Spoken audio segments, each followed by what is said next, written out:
নাই, বুঝতে হবে তার ঈমানের ভিতরে সমস্যা আছে। যার ঈমান আছে তার উপরেই মুসিবত আছে। এক সাহাবী বড় আরামে শান্তিতে জীবন যাপন করতেছে। ওই সাহাবীর কোনো বিপদ নাই, কোনো পেরেশানি নাই। তার স্ত্রী বলে, ও স্বামী, আমি আপনার খেদমত করি, আপনার সেবা করি, আমি আপনার কাছে জীবনেও কোনো কিছু চাই নাই, আজকে একটা জিনিস আপনার কাছে চাই, আপনি দিবেন কিনা? স্বামী স্ত্রীর উপরে মহা খুশি। স্ত্রীকে বলে, তুমি কি চাও বলো, তোমার জন্য আমি সব দিতে রাজি আছি। স্ত্রী বলে, ও স্বামী, আমাকে আপনি তালাক দিয়ে দেন, আমি আপনার কাছে তালাক চাই, আপনি আমাকে তালাক দিয়ে দেন, আমি তালাক দিলে খুশি হয়ে যাব।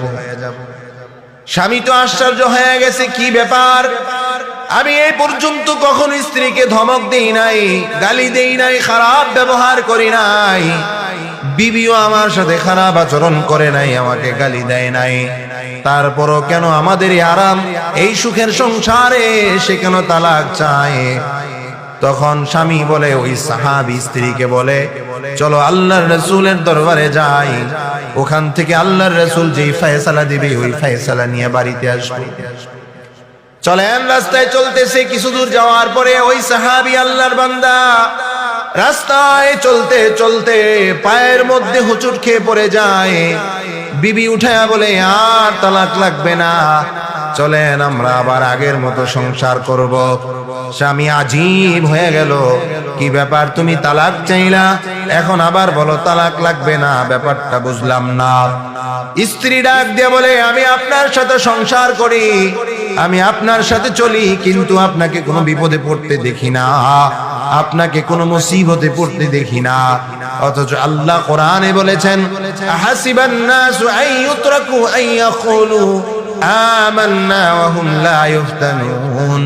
কোন ব্যক্তি নিজেকে মুমিন দাবি করবে, বিপদে পড়বে না, এটা কখনোই হতে পারে না। আপনার সাথে এত জীবন সংসার করি, বিপদে পড়েন না, মুসিবতে পড়েন না, এই জন্য ভাবলাম আপনার ভিতরে ঈমান নাই, আপনি মুমিন না, এই জন্য আপনার কাছ থেকে আমি তালাক চেয়েছি।